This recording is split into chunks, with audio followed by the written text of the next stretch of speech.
Canada and the United States have been sharing a border since the dawn of time. Their historical heritage has resulted in one of the most mutually beneficial international relationships in the world. Let's take a look at how it all began.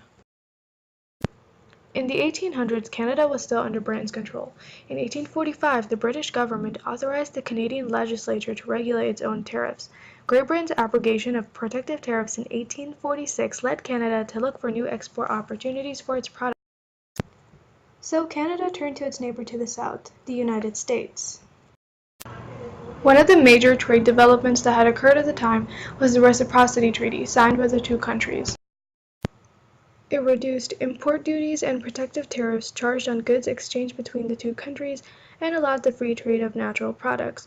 The treaty's principal provisions were to allow American fishermen to fish in the Atlantic coastal waters and similarly to let Canadian fishermen to fish in U.S. coastal waters. The treaty was signed by British North American Governor-General Lord Elgin and the U.S. Secretary of State William Marcy on 6 June 1854. But eventually, owing to a combination of political and economical factors, the treaty fell out of favor. Canadians feared their small colonies would be swallowed by the more populous and more economically powerful Americans. In the U.S., particularly in the southern states during the U.S. Civil War, they feared that any absorption of the BNA colonies by the U.S. would increase the influence and power of the northern states. The result of the Civil War, coupled with the treaty's other perceived shortcomings, prompted the U.S. to abrogate the treaty on 17 March 1866.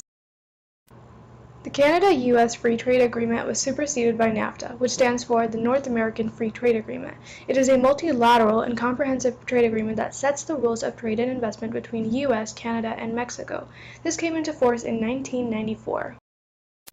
It has eliminated most tariff and non-tariff barriers to trade and investment between the three countries, resulting in trade and investment levels in North America to increase, bringing strong economic growth, job creation, and better prices and selection in consumer goods. Although recently the United States began renegotiating NAFTA with Canada and Mexico, the U.S. says it wants more export of its dairy products, wine and grains, free trade in telecommunications and online purchases, new rules on currency manipulation, and more access for U.S. banks abroad. The United States has threatened to withdraw from NAFTA if Canada and Mexico refuse to renegotiate and give in to the new administration's demands. Ending the deal would significantly hurt all countries involved, and for consumers, backing out might mean a price increase on everything from cars to fruits and vegetables. Created using Powtoon.